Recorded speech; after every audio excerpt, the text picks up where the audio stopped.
Shri Venkateswara gold తాకట్టులో ఉన్న మీ బంగారాన్ని విడిపించి కొనబడును. ఆయన భార్య జెసికా కూడా అసలు ఏమీ చెప్పట్లేదు ఈ విషయం. మీరు చెప్పిన కాదు ఎక్కడ కూడా కుటుంబ సభ్యులు ఏమని చెప్పారండి?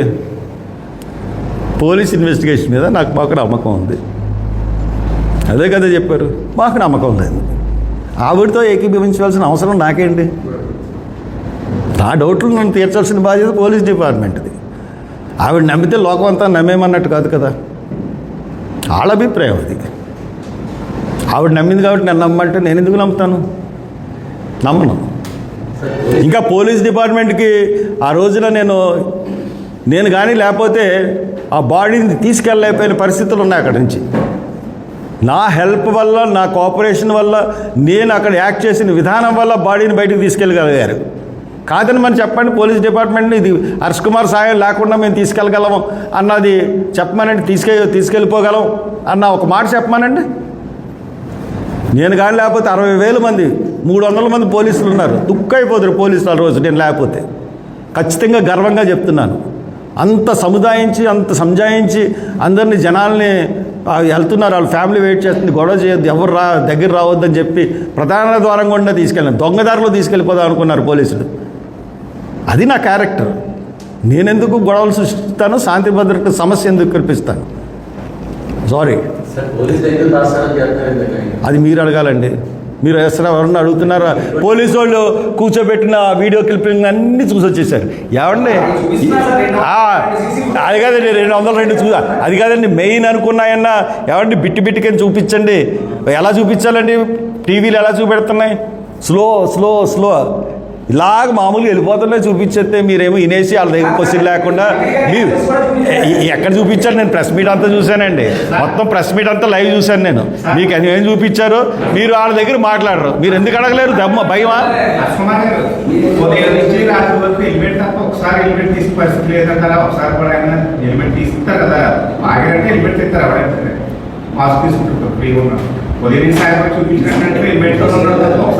అదే కదండి. అయ్యే అందుగురించి ఫేక్ వీడియోలు అంటున్నాం కదా. ఇప్పుడు కూర్చున్నప్పుడన్నా ఎవడైనా హెల్మెట్ తీసుకుని కూర్చుంటాడు.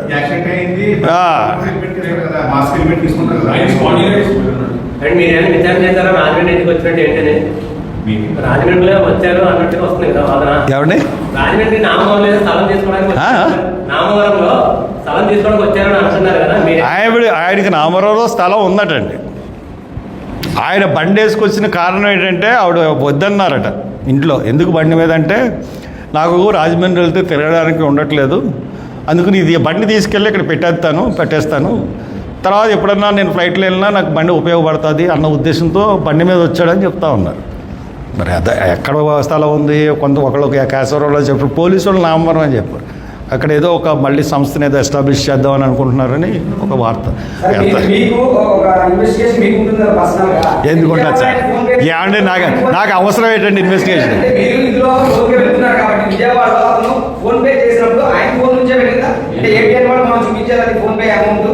ఏమండి నేను ఒకటే క్వశ్చన్ అడుగుతాను మిమ్మల్ని దీని మీద.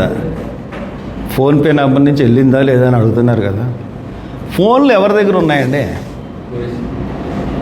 ఫోన్లు ఎవరి దగ్గర ఉన్నాయి? పోలీసులు సీజ్ చేశారు.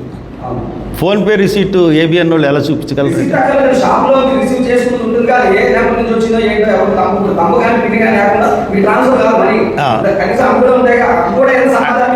అంటే ఆంధ్రజ్యోతిలో ఏదో ఏబిఎన్ ఏదన్నా వచ్చింది అంటే అక్కడికి ఏబిఎన్ వాళ్ళు అక్కడికి వెళ్ళినట్టుగా వాళ్ళకి ఎలా తెలుసు? దాన్ని కూడా ఫేక్ అనే కదా పోలీసులు చెప్పింది. తర్వాత దాన్ని కూడా ఫేక్ అని చెప్పిన తర్వాత కూడా మీరు ఆ వీడియోలో ఫోన్పే అని అంటున్నారు. అది ఫేక్ అని చెప్పిన తర్వాత మనం దాన్ని ఎలాగ విశ్వసించగలం? చెప్పండి సార్. పోలీసులు ఒకసారి ఇది ఫేక్ అని నిర్ధారించిన తర్వాత మనం ఏం చెప్పగలం? ఇప్పుడు విశాఖపట్నంలో డ్రగ్స్ పట్టుకున్నారండి, 60,000 కోట్ల డ్రగ్స్. ఎవరు సమాచారం ఇచ్చారండి? ఇంటర్పోల్ సమాచారం ఇచ్చిందండి. ఇంటర్పోల్ సమాచారం ఇస్తే పోర్టుకి వెళ్ళారు. సిబిఐ అధికారులు వెళ్ళి పట్టుకున్నారండి. సిబిఐ అధికారులు వెళ్ళి పట్టుకున్న తర్వాత ఆ సిబిఐ అధికారులు పట్టుకున్న దాన్ని సీజ్ చేశారండి. సీజ్ చేసి ప్రాథమిక దర్యాప్తులో కొకైన్ ఉన్నట్టు, దాని ఖరీదు 60,000 కోట్లు ఉన్నట్టు మార్కెట్లో ప్రకటించారండి. తర్వాత 6 నెలలు కొత్త గవర్నమెంట్ వచ్చిందండి. 6 నెలలైంది, 8 నెలలైన తర్వాత సిబిఐ ఏమైనా ఇచ్చిందంటే దాంట్లో కొకైన్ సబ్స్టాన్స్ లేవని చెప్పిందండి. ఎవడన్నా మాట్లాడగలిగావా? అలాగే ఉంటుంది పోలీస్ దర్యాప్తులను. అధికారంలో ఉన్నవాడి యొక్క అధికార దుర్వినియోగం కూడా అలాగే ఉంటుందండి.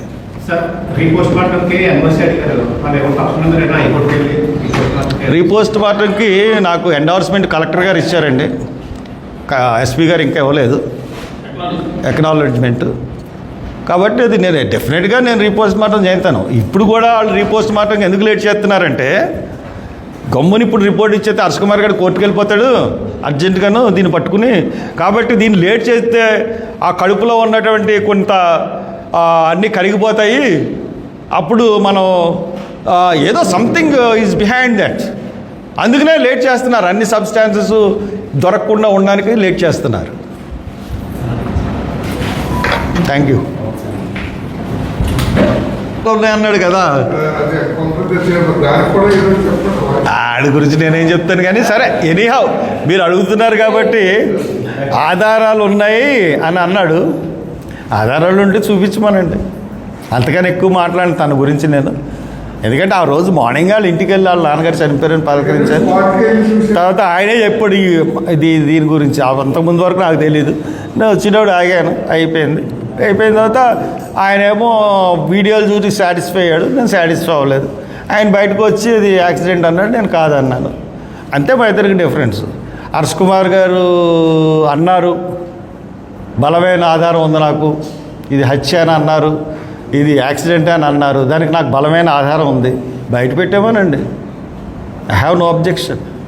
ఇంకోటి చెప్తానండి, పోలీసులు రిలీజ్ చేసిన ఫస్ట్ వీడియో, ఆయన చనిపోయిన తర్వాత వచ్చిన ఫస్ట్ వీడియోలోనే దగ్గరికి వచ్చిన తర్వాత ఒక నల్లని పొగ వచ్చింది.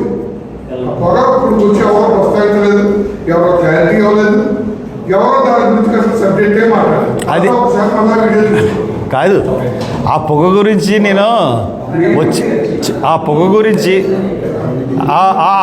గురించి పోలీసులు ఎదురుగుండానే డిస్కషన్ అయిందండి. నేను ఆ పొగ గురించి నేను స్టేట్మెంట్ ఇచ్చానండి.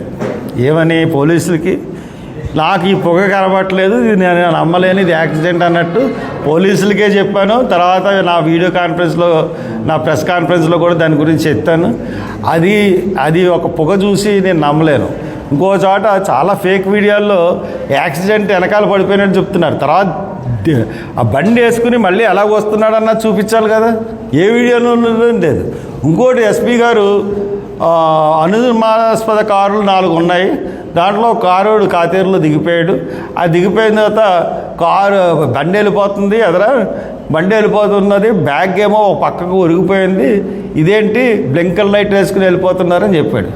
ఎవడన్నా సరే మనం ఉన్నామండి, మన బ్యాగ్ ఒరిగిపోతుంది, పడిపోయేలా ఉంది, ఏం చేస్తామండి, మనం దిగి స్టాండ్ వేసుకుని బ్యాగ్ని సరి చేసుకుని వెళ్తాం. మరి అలాగే వెళ్ళిపోతున్నాడంటే ఇవన్నీ ఆలోచించాల్సిన విషయాలు, ఇన్వెస్టిగేషన్ చేయాల్సిన విషయాలు, ఇవన్నీ బయట పెట్టాల్సిన విషయాలు. ఇది ఎస్పీ గారు చెప్పిన మాట.